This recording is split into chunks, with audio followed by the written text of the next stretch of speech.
वन्दे मातरम्।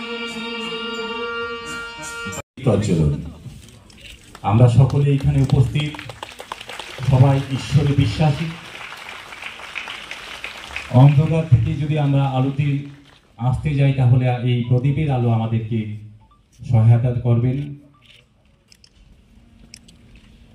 এই বলবো যে যাই করো, এখনো আমাদের যারা মাঝে মাঝে আমার কাছে ফাইল আসে যে 3 বছরের জন্য তাকে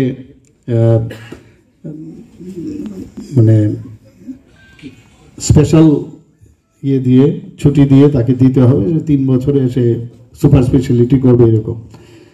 তা আমি বললাম যে মানে অনেককে যদি আমরা বলে দিই যে তোমাকে লিখে দিয়ে যেতে হবে, তুমি এসে এখানে বন্ড দিয়ে যেতে হবে, এখানে এসে আবার ফিরে আসবে, অনেকে পরবর্তী সময় এই টাকা দিয়েও দেয়। এতে করে হয় না, ভিতর থেকে যখন না আসবে।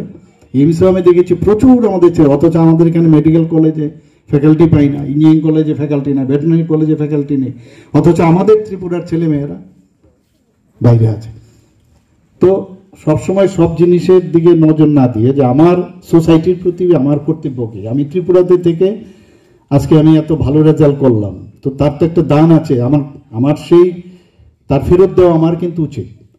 তো যারা আজকে 12th ক্লাস পাস করেছে, যারা 10th ক্লাস পাস করেছে, যারা ফিউচারে যারা হবে, তাদের মেইন উদ্দেশ্য থাকা উচিত যে রাজ্যে থেকে, আর আমরা চেষ্টা করছি যে রাজ্যকে যা যা অন্যান্য প্রদেশে আছে, শুধু প্রদেশে না, এখন তো ইন্টারনেটের যুগ, সব জায়গায় আমরা দেখছি সব জায়গায় কি হচ্ছে না হচ্ছে, এখানে আমরা সব ব্যবস্থা আমরা করছি। আমি বিভিন্ন জায়গায় যখন যাই খুব খারাপ লাগে, এখন অনেক ইনস্টিটিউশনে আমি যাই, এখানে যারা আমার মিডিয়া বন্ধুরা আছে আমি জানেন ওখানে আমি যেমন যাই খুব খারাপ লাগে যে আরে সরকারি বিষয় বলে ওটাকে এইভাবে উদাসীনতার কেন থাকবে, পরিষ্কার নেই, পরিচ্ছন্ন নাই। একটা ল্যাবে আমি গেছি, সেখানে ল্যাবে দেখলে মনে হয় ইউজই হয়।